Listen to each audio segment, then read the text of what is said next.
I had to make a decision, and am I going to go look at other builders, or is it time for me to step up and become the builder? What we want to do is do it the right way, get the leads in, and have a sales process. And that's what APD is helping us with. We just had nothing in order for the business to be able to flow by itself without me or Juan. You take on so much pain because you're learning something, and you're learning something and failing. It's painful. There's many days where you want to quit. So excited. I feel like we finally got the partner we needed, the people who talk our language. This is Professional Builder Secrets, the #1 podcast to help you grow your building company safely and securely. Brought to you by the Association of Professional Builders. Join us every week as we talk to industry experts and your fellow professional builders on everything you need to know to generate more leads, more sales, and higher margins while improving the building experience for your clients. Hello, and welcome to the Professional Builder Secrets podcast, a podcast by the Association of Professional Builders for building company owners, general managers, VPs, and emerging leaders. Here we discuss all things running a professional building company, from sales processes, financials, operations, and marketing. We have another exciting episode from the Professional Builder Secrets podcast. Joining us today is Daniel Troncoso, partner from Ocean Avenue Custom Builders. Daniel, welcome, and thanks for being on the show. Hey, Bosco, thank you so much for having me. Well, listen, my man, tell me a little bit about you and how did you get started on your journey as a builder? Wow, it's been a long journey. 45 years old now. So I was a college athlete, played baseball, and one of my coaches owned a contracting company. And in the summer of my junior year, I didn't have the means to get back home and wanted to stay back and work. And he gave me a job. And I started doing labor work and framing work. And I just fell in love with working with my hands. I guess it goes hand in hand with the sports in baseball. And it was just natural to me to work with my hands. And I just love to see things come together. So that was the very beginning. And just a long climb from there. After college, played a couple of years, some professional baseball for a couple of years. And then I got into the commercial roofing world. Again, still hands-on. I just love being different places, new sites. And again, I just love seeing things come together. I'm always curious on how things come together. So I did that for a while, became a union journeyman in the city, doing that for a few years. Then again, always had a love for wood and carpentry, would always do that on the side and did tons of side projects doing that.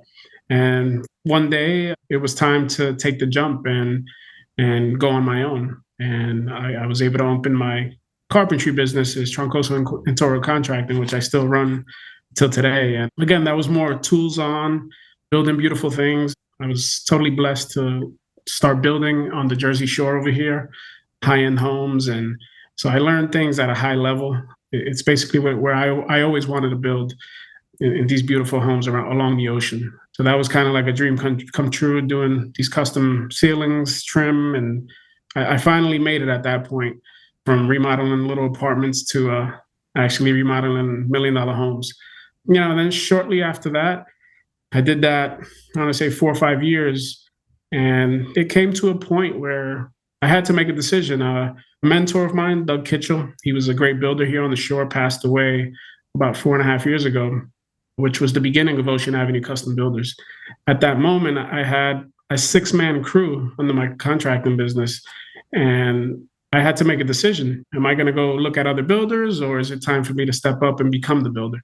And that was always a goal of mine. Even during the carpentry years, I always wanted to be the builder because I just paid attention to every trade, and I knew the whole thing ground up.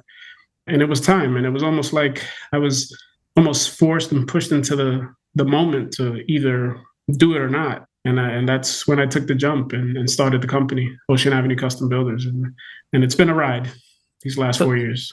So what does Ocean Avenue Custom Builders specialize in today? It sounds like you've had this journey that's come full circle, but if you have to look at your company today and you met someone, let's say, that said, hey, what do you guys do? What would that answer be? So we specialize in custom home renovation. We do ground up construction as well. I would say 85% of our work is high-end additions. add-ons to these beautiful homes here along the ocean. We've gotten a couple of ground up constructions under our belt as well, but we seem to have a knack for finding these 100-year-old homes that people want to bring back to life and remodeling those. So those are fun for us, and that's definitely a specialty of ours at this moment. Again, we hope to become design build, and that's kind of where we're at. Through APB, the training we're having and coaching, it's been amazing, and we're hoping to grow to that design build level and hopefully get into the new homes one day and stay consistent with that. Now, I'm also told that you also have transitioned from home building as well to business building as well, but I'll ask you a little bit about that shortly. I guess the first question that I had for you is, what were some of those ambitions for you when you were building your business? You're looking at transitioning from home building to business building. What are some of those ambitions? Tell me a little bit about why you chose that path. So the transition just to become a builder was tough, just to remove the tools and entrusting your carpenters to take the reins and become foremen and trust them with the work when I was so hands-on. That alone was tough. I got through that shift, you want to call it, and to the point I'm at now in the transition of going as a business builder, it was kind of the same thing. I was always I call it the war zone. I'm always in the smoke, in the build. I'm always with the client, with the carpenters, with the plumbers, with the roofers. I'm always on site. I've always just been around the construction, and I've never been able to step out of the smoke to learn, how to control this thing from afar. And that's been a big shift for me. It's been tough. It's been almost as tough as taking the tool belt off. I would say equally as tough. It's just, again, it's hard for me to sit at a desk and look at numbers and plan. And so that's been a hard shift. I'm still in that shift. We have a great coach in Eric, and he's guiding us through that process. I'm very grateful for that. And I got an amazing business partner in Juan Vasquez. He's awesome, amazing experience, and a brother. We're on it. We're just letting Eric hold our hand, and we're following. So what inspired you to choose that path and make that decision? Was it the fact that you needed to be on the business? Did was there something that happened that said to you, okay, this is the time for me to give up my trade to some degree and now focus on a redirect, right? Yeah. I study patterns a lot, and we basically have become a pattern, right? We do 2 to 3 big builds every year. And, we're 3 years in, we've been very blessed, to be on these projects. And it's almost like the same cycle kept happening. We're busy. We can't even breathe. We can't even pick up phone calls. APB was trying to help us for a while. Thank God for Michelle. She was amazing following up with us. But I couldn't even conversate with anyone, just how inundated we are with the work. And then the pattern that we kept falling into is, we're so busy, we're happy, we're growing. And then 3 months later, we're on edge, nervous because we don't have the next jobs lined up. So it's almost like, oh no, what do we do now? Now it's panic time. Okay, let's make phone calls. Let's see who's going to call us in time. And we just want to break that pattern. We wanted to create a true process, a true marketing process, get our website up. And we have a great word of mouth clientele, thank God. Even what we're running now is from word of mouth. But what we want to do is do it the right way, get the leads in, and have a sales process. And that's what APB is helping us with. And that's where we want to be. So we don't make that same pattern mistake we keep making. It's just getting so busy, we forget to estimate and set ourselves up for the next months. So it sounds like there was a need for you to put down the tools and start to look at this from a business perspective. What were some of the challenges? You talked a little bit about the fact that you were busy and then you weren't, and you had, trouble keeping up with the calls coming in. But what were some of those big challenges that you were facing before you discovered APB? A true sales process for number one. One of the wins, we call them with Eric, was the concept agreement. And we were so proud of that. I basically watched the training on that and I put it into practice. It's almost like 2 days later, it fell on my lap. A client called in, they needed to design a build and we've been here before, but we've never charged for it. It's amazing, the amount of times we refer architects and we basically hand over the money that we should have made, just on the concepts. So we put it into practice and it was amazing. We closed the deal right away. We got paid for our time and our design. And we have various architects we know, and we hired one, and we basically were able to mark up his fee, and along with our time, we got paid for it. So that was amazing. So the sales process for sure we didn't have. It was almost like we were very reactionary. We were just reacting to incoming phone calls. Okay, we got one. Let's go check it out.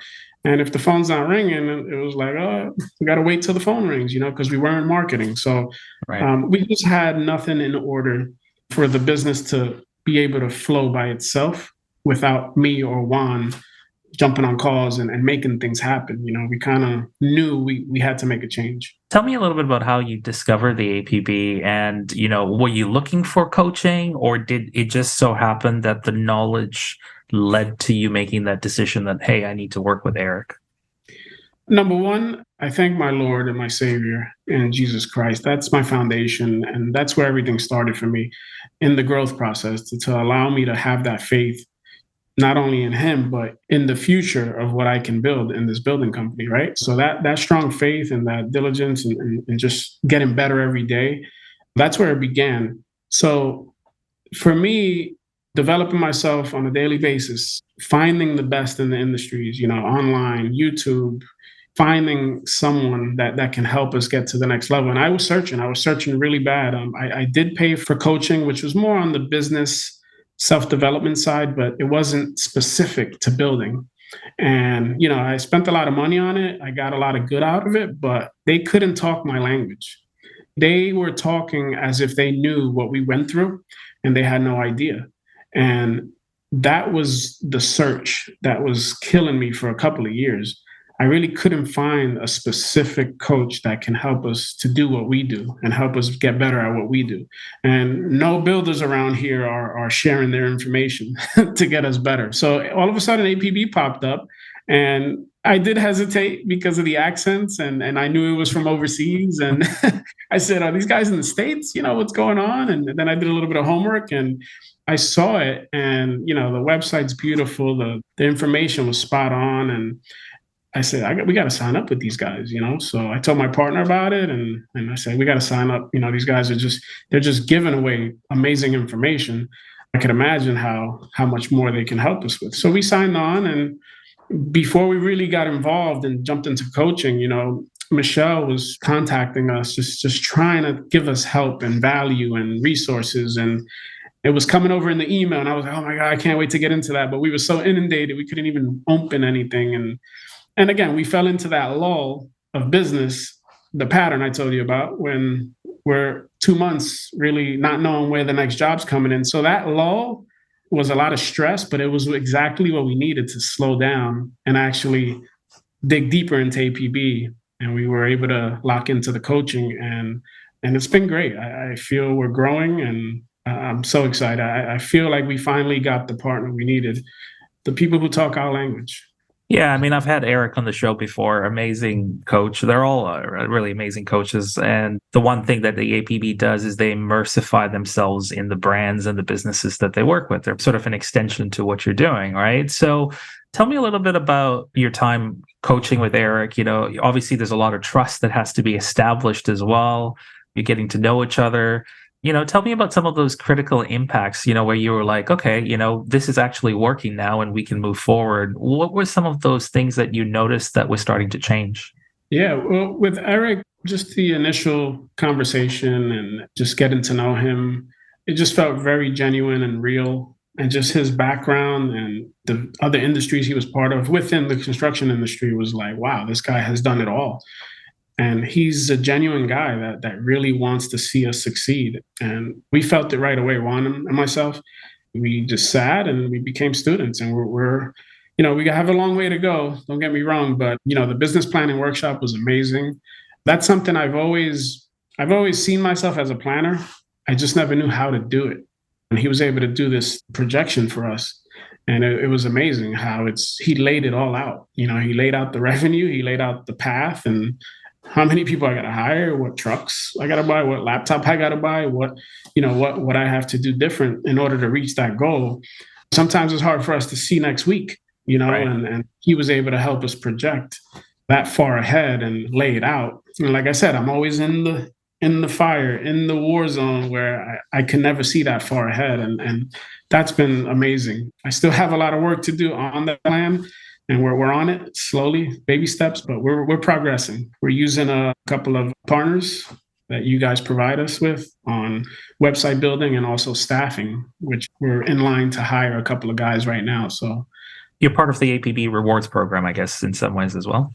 yes. I'm part of the APB Rewards. I've met Paul and Justin. It's a staffing company, and they've been amazing with us, contract the staffing source. Yeah. And we are working with them to try to find candidates to be construction supervisors for us. Those guys, just working with them a couple of days, setting us up. The information is phenomenal, and their success rate on the staffing that they're able to provide us is through the roof. It's amazing. And I know soon enough we'll be working with another one, hopefully, helping us build a website and so on. Yeah, it sounds like there's a lot of really strong value coming out of the rewards program. The partners are really vetted properly for the right usage. And obviously there's the rebates as well. So this sounds like there's a lot of benefits to the builders out there who are utilizing the rebates program as well. I agree. So tell me a little bit about this transition. Obviously it must be hard going from the war zone to now being in the war room, I guess, in some ways, if I have to use that analogy. Did you have trouble letting go? And how's your dynamic with the crew? Because, they go from, hey, here's a guy that we work with to now he's the boss. How does that work for you? Yeah. So that transition of separating from the men happened in the very beginning of Ocean, about 4 years ago.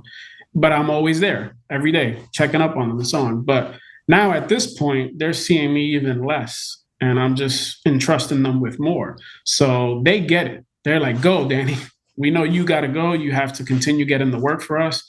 We're doing this. Don't worry about it. But that transition is definitely a shock to your body, to your mind, to your whole system. And you just got to keep going and not give up. And trust me, there's mornings where I don't want to look at my phone or a computer. I just want to put a tool belt on. and I can't. So I got to push through that and not give up and just continue to push forward and take the baby steps. So the transition is not easy. I'm not going to sit here and give anyone advice that it's easy, but it takes some perseverance. It takes some self-work and some faith. You got to trust the process and trust that it's going to get you to the goal. Now, tell me a little bit about your new role. Obviously, you now come to the office. You're probably putting in the same amount of time, I would assume, or if not more, give or take? Yeah, it's pretty much similar time right now, but it is a little less, I would say, because I'm really making sure I leave the guys in the field with the majority of the responsibilities. I'm pushing them to be leaders and take decisions and make decisions without me. If they need me, they'll call. But we are still in a position where I'm still running back and forth through a couple of jobs. My partner won as well. So we have two big jobs going now. He's on one. He's stationed in one. He's got an office set up. The other one is not, it's being demoed right now. So we're not quite set up. So I'm kind of in and out of there. And again, we are still owners, project managers / supers at the moment until we get the right hires under our belt, which we're working on right now, hopefully to hire 2 supers. Yeah. And so we're able to keep going. So it sounds like you're growing as well with people. What are some of the systems and technologies that you're putting into place on the back of the coaching right now? What are some of the areas that you've implemented that have made your life a lot easier? Technologies, our CRM, we use Buildertrend. We knew the power. I guess we didn't really know the power of it until we actually started using it the right way. It's been great to organize us and track spending and keep budgets in line. That's been great. It's got a cool time clock on there where we can actually track certain labor that we need to track on an hourly basis. And we use QuickBooks just like most businesses, and it talks to Buildertrend, so that helps us stay organized for tax purposes as well. So that technology has been great for us so far. So I've got to ask a question about builders and the mindset of builders, because sometimes, builders have a hard time changing or transitioning or taking that risk as well. Why do you think that is? Is it that prior to the APB, there's a lack of resources out in the market? Is it the fact that being a builder can be isolating. What's in the mindset of a builder when they're thinking about change, but they don't end up changing or making those changes? I would definitely say that there's not much in the market to assist you in making that jump and change. It's like jumping in a frozen lake. You got to go in and see how it feels. There was really no class or service besides APB. Later on, I found you guys, but there was really no resource that can prepare you for that jump. And I think for me, my mindset has always been, I want to see how this thing goes together, whether it's how to frame a house. I always wanted to know, okay, why do the plates go down like this? Why is this header that size? Why does it have to be here and there? So I learned the whole framing process. And after I get that, my mindset wants to move on to something else. Okay, why does the plumber run that pipe through there? Why is the drain there? Why is the water supply there? Why, and then I would study that. And once I get it, I want to move on to the next thing and the next thing. So my mind has always been curious to learn a process. And once I learn the process, I got to find the next thing to learn. So that kind of goes hand in hand to how I got here. Even though I love carpentry and I still at home, I'll mess around, put my tools on and make things and do things. I still kind of get to a point where, okay, I got this. I learned this. What else can I learn? You got to constantly evolve and constantly want to keep learning, whether it's new techniques on how to make things, new techniques on everything, how to hire folks, which we're learning now. There's different ways on how to hire folks, I'm learning. And a sales process. There's different ways of getting business besides word of mouth. And there's actually a way that the business will come to you, which I'm learning with APB. And I'm just a learner. And I think that's how you have to be to continue to climb. If you don't want to continue to learn new ways of doing things or just seeing new things, I can't see the same thing over and over again. It's just not in my DNA. And I think this is the perfect business for that. So you talked about the fact that you're a planner and Eric had drawn out this plan for you and it was what you were looking for. What do you believe your business and you as a person, as a leader, as a founder and a partner, what are you transitioning into now that you have seen the vision? Well, the transition is to be in that war room. You put it perfectly. It's to be in that war room more and more and spend more time in that war room. And I'm trying to find that. And like I said, as we hire and trust more in our team members in the field, I'm going to spend more time in that war room because at the end of the day, we're all business owners to gain our freedom. For freedom ain't free, right? So these transitions are tough. So that's the goal. Once you're in that war room and you can project and you can see all your holes, I can say, okay, I need troops there. Oh, I need artillery there. I need equipment here. When I can see that from that Google Earth view, I just think my time's going to be freed up. And along with my partners, we're going to be able to do other things in life that we're looking forward to doing. For example, investing, we want to invest in some properties. We're already bidding some properties just for personal investment for our families. We want to be able to spend more time with our wives and be able to say, you know what, I'm gone for 2 weeks and I know the business is going to run on its own. Those are goals. And Eric has made it, and just in that workshop, he's made a plan for that to actually come to life. I've always had the faith. I'm always the mentality, if you could do it, I could do it. It's just, how. I still got to figure that out, but Eric is showing me the how. So I just got to follow that and get there to have that freedom and watch the machine work and continue to build. You talk about curiosity as well, that, it has led to you learning new things. If you look at your illustrious career, everything from your origins, your grassroots, carpentry, working for someone, and then starting your business, if you look back, what do you think has been the biggest factor to your overall success and growth? The natural thing in me that I feel God put in me, I was born with, is that. It's that curiosity. You hit it on the head. It's a mind that doesn't stop wanting to figure something out. That's God-given. And I think that's what keeps me going and going on to the next thing and being able to have the courage to go on to this or that. Besides that, obviously, we all have to be raised and loved by someone. And I give all that respect to my mother. She ended up being a single mom. And, the love she gave us and the opportunity she was able to provide for us, that's really where it starts. When you have that encouragement and you can just go, it's priceless. And I did that in the sport of baseball. And, I was able to play 4 years of college and 2 years of professional baseball because I knew she had my back. I knew, I had that mentality of just the constant climb. And I love challenges. I love someone to tell me I can't do it. I'm going to do it. It's just part of me. And yeah, so I would say just thank God for that personality trait that he gave me. And that's, I think, the most important part of doing what we do. Now, Daniel, obviously the years have seen so much change, trends, different things and happenings around the world. What are you seeing as a trend in the industry right now as a builder? And where do you think the industry is going? The big shift, and it's already happened, the subcontracting part of things, where it's almost like everyone's trying to be a subcontractor, meaning everyone's trying to sub a sub a sub a sub, so that's something that, can can kind of mess a market up a little bit.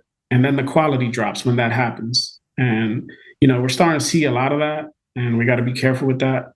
And again, custom building, especially on the ocean, there's only a handful of great carpenters, great plumbers. When you tap into those outside of that group, you find the poor workmanship and stuff. So I think that is getting, I would say, worse, where you don't have guys who just love their trade and are just all in for the rest of their lives. That, it's almost like they want to be a boss and they're just hiring anyone to hire.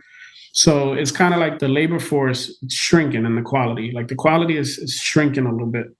It is concerning where what happens when the old timers move on, are they setting up the next generation to become these great carpenters, or is it going to die out and we're going to have to babysit subs? And that's a concern.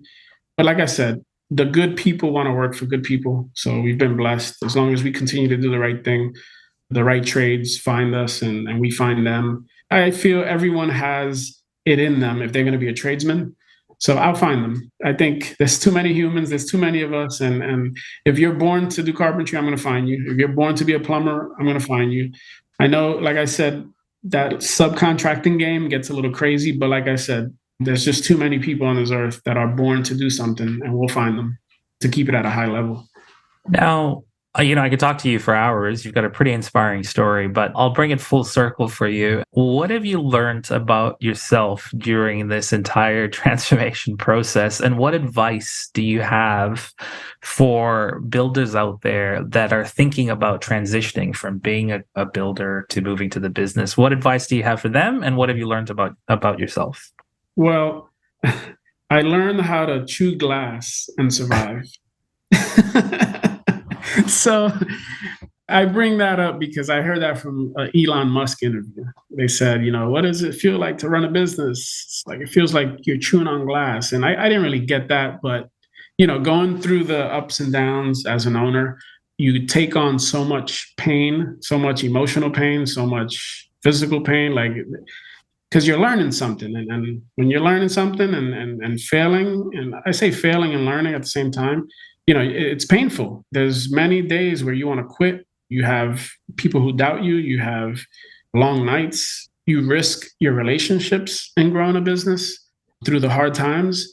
And Juan and myself, we've been in this office 2, 3, sometimes 4 in the morning, bidding when we were growing this thing. So there's a lot of sacrifice. And it's just the will to keep going through the pain. And I'm not telling anyone to sacrifice their families and things of that nature. We didn't have the help. All we could do is what we knew how to do.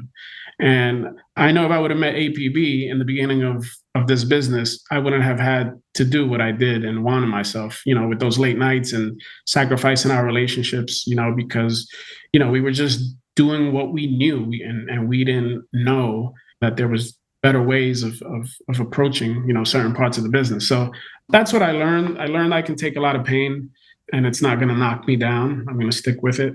That's with a support system at home with my beautiful wife and my kids. And, they have my back and that's more important than anything. I can close the business tomorrow if they tell me to, but they're supportive. They understand I love it. Like, go for it, Dad. You got it. So, that's what I learned about myself. I could take more pain than I thought. And any advice to the builders out there that are who are in your shoes? This show gets listened to by so many other builders from around the world. For the builders out there that are thinking about taking that next step, putting down the tools and being on the business, what advice do you have for them?